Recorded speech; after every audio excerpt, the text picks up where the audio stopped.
Hello friends, आज अपन classification of boiler के बारे में स्टडी करने जा रहे हैं। तो बॉयलर जो हैं वो थर्मल पावर प्लांट के अंदर बेसिक यूनिट है। ठीक है, boiler is the steam generator. Boiler क्या है? स्टीम जनरेटर जो स्टीम प्रोड्यूस करता है। ठीक है, स्टीम जनरेटर क्या करेगा? High pressure and high temperature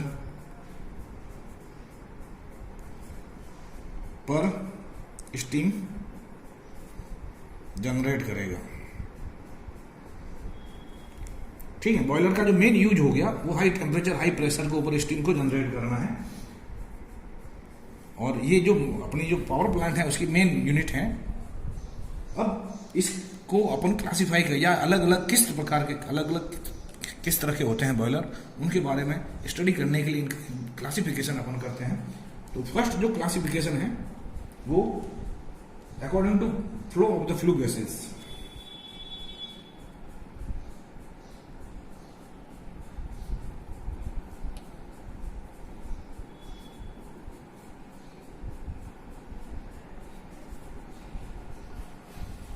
flu gases का जो फ्लो है वो उसके आधार पर इसका क्लासिफिकेशन कर रहे हैं।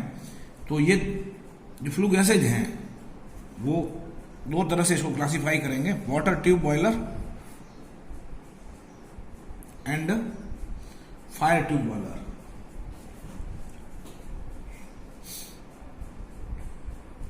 मतलब अगर ट्यूब के अंदर वाटर है, ट्यूब में वाटर है तो फायर ट्यूब ना वाटर ट्यूब बॉयलर कहलाएगा। और अगर ट्यूब के अंदर दग्ध गैसेज हैं या फ्लू गैसेज हैं तो वो फायर ट्यूब बॉयलर कहलाएगा। ठीक है, इनके जो एग्जांपल हैं, वाटर ट्यूब बॉयलर जो है वो हमारा बैबकॉक विलकॉक्स बॉयलर है।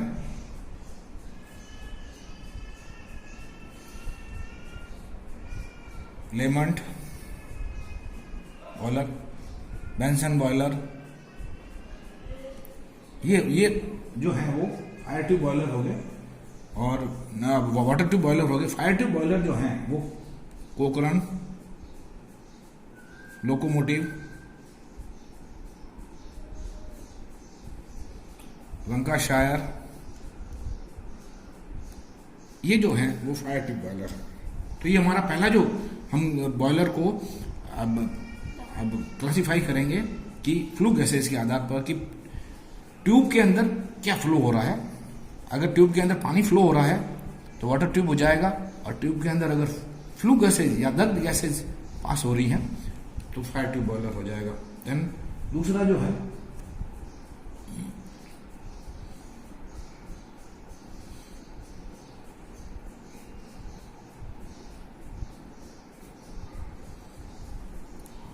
Position of the furnace.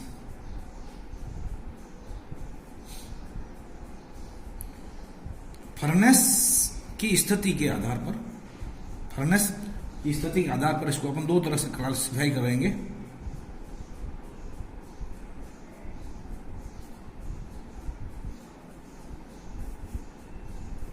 Internally fire और एक्सटर्नली फायर। आंतरिक और बाहरी हो जाएगा।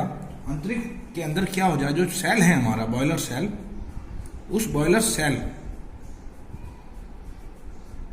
ये बॉयलर सेल हो गया। इस बॉयलर सेल के अंदर ही अगर भट्टी का निर्माण है, ये फर्नेस हो गई, तो कहलाएगा इंटरनली फायर। मतलब बॉयलर सेल के अंदर ही अगर फर्नेस का बनी हुई है तो कहलाएगी इंटरनली फायर। और अगर बॉयलर सेल के बाहर, ये बॉयलर सेल हो गया और फर्नेस जो है वो हमारी बाहर है यहाँ पे, तो वो कहलाएगी एक्सटर्नली फायर। ठीक है, तो जो इंटरनली फायर्ड जो है बॉयलर, एक्सटर्नली फायर के लिए तो हो जाएगा हमारा Babcocks Wilcox, Babcock Wilcox boiler. Internally fire के अंदर लोकोमोटिव लंकाशायर, लोकोमोटिव लंकाशायर। ये हमारे जो बॉयलर हैं वो हो गए इंटरनली फायर्ड। ठीक है, तो ये हमारा हो गया पोजीशन ऑफ द फर्नेस के आधार पे हो गया। फिर तीसरा जो है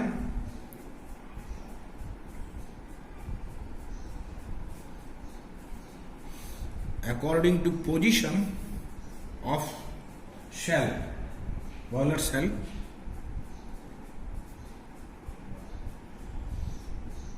बॉयलर सेल, बॉयलर का जो कोष है उसकी पोजीशन कैसी है, तो ये इससे हम इसको दो तरह से क्लासिफाई करेंगे, हॉरिजॉन्टली और वर्टिकली। अगर बॉयलर सेल जो है वो क्षैतिज है तो हॉरिजॉन्टल कहलाएगा बॉयलर, और अगर खड़ा है वर्टिकल बॉयलर कहलाएगा। ठीक है, तो जो हॉरिजॉन्टल सेल बॉयलर जो है वो हमारा लंकाशायर लोकोमोटिव,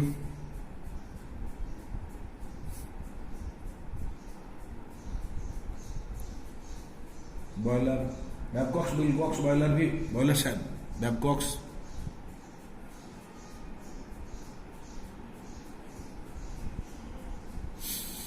सेम वर्टिकली जो है वो simple vertical boiler, Cochran boiler,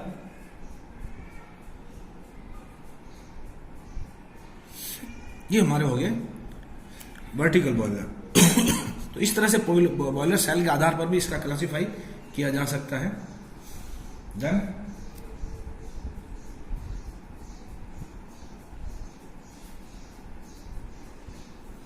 use, उपयोग के आधार पर, उपयोग के आधार पर पोर्टेबल और स्टेशनरी,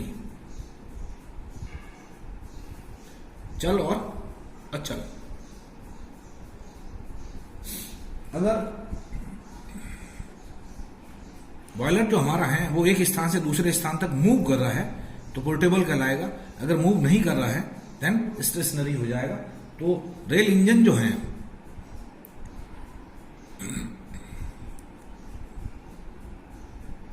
रेल इंजन हो गया या लोकोमोटिव जो है, उसके अलावा मैरीन इंजन, ये हमारे पोर्टेबल बॉयलर कहलाएंगे। सेम फिक्स जो है, जो पावर प्लांट में यूज होने वाले बॉयलर जो हैं वो कहलाएंगे फिक्स्ड या स्टेशनरी बॉयलर हो गए। फिर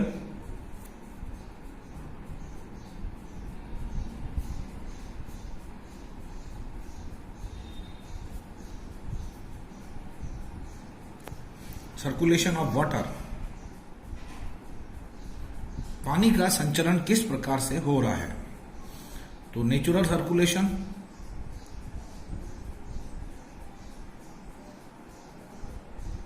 और फोर्स्ड सर्कुलेशन।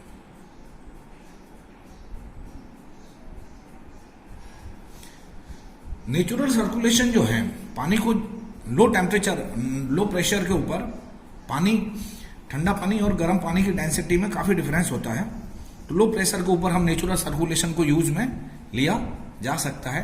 ठंडा पानी डेंस ज्यादा होता है या उसका घनत्व ज्यादा होने के कारण से हमेशा वो नीचे रहता है, और गर्म होने पर उस डेंसिटी में कमी होती है तो वो गर्म पानी ऊपर चला जाता है। तो जो स्वतः होता है उसको हम कहते हैं नेचुरल सर्कुलेशन। ठीक है, ड्यू टू ये जो होगा नेचुरल सर्कुलेशन वो ड्यू टू डेंसिटी डिफरेंस होगा।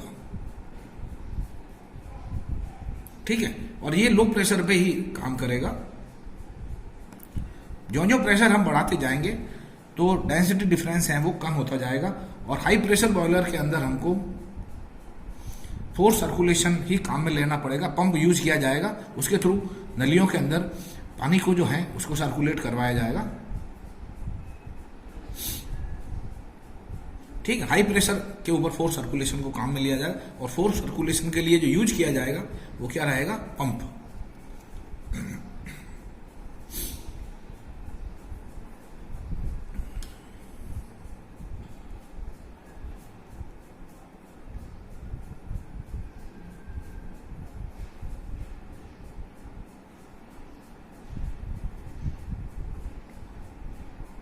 सेम फ्लू गैसेज का सर्कुलेशन किस प्रकार से हो रहा है, इसको भी दो तरह से क्लासिफाई करेंगे, नेचुरल सर्कुलेशन और आर्टिफिशियल सर्कुलेशन।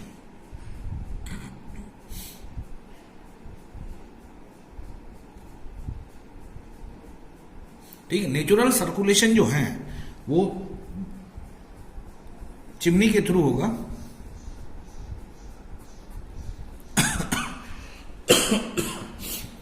तो जो फर्नेस का जो प्रेशर है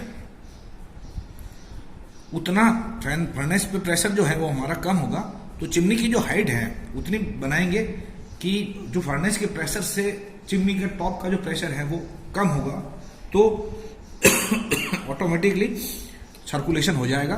तो वो कहलाएगा हमारा नेचुरल सर्कुलेशन। और आर्टिफिशियल सर्कुलेशन में चिमनी बनाने की जरूरत नहीं रहेगी और वहां पे हम एफडी और आईडी, फोर्स्ड ड्रॉट और इंड्यूस्ड ड्रॉट फैन को यूज करके और फ्लू गैसेज का सर्कुलेशन किया जा सकता है।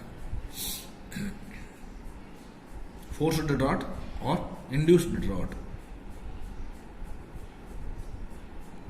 इंड्यूस्ड, तो ये सर्कुलेशन ऑफ फ्लू गैसेज हो गया। फिर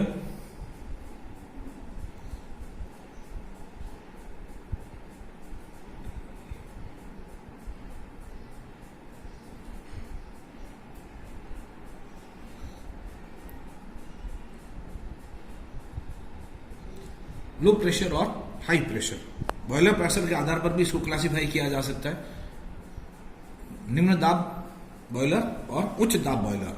तो अगर 80 बार से कम अगर दाब है तो लो प्रेशर बॉयलर की कैटेगरी में आएगा, और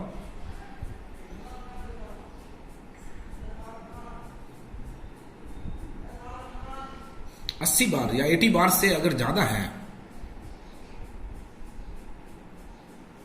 तो हाई प्रेशर बॉयलर कहलाएगा। हाई प्रेशर बॉयलर जो है हमारे वो Benson boiler, Velox boiler, Benson, Lamont, Velox, ये हाई प्रेशर बॉयलर है। और लो प्रेशर बॉयलर जो है वो हमारे Lancashire, locomotive, Babcocks, Wilcox boilers, ये एक्स्ट्रा लो प्रेशर बॉयलर हो गए। देन लास्ट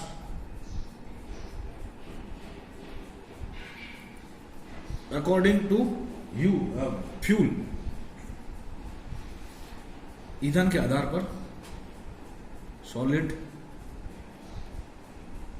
लिक्विड और गैसेस फ्यूल। तो बॉयलर को फ्यूल के आधार पर भी क्लासिफाई किया जा सकता है। अगर कोयला यूज किया जा रहा है then this is the solid fuel हो जाएगा। Oil, kerosene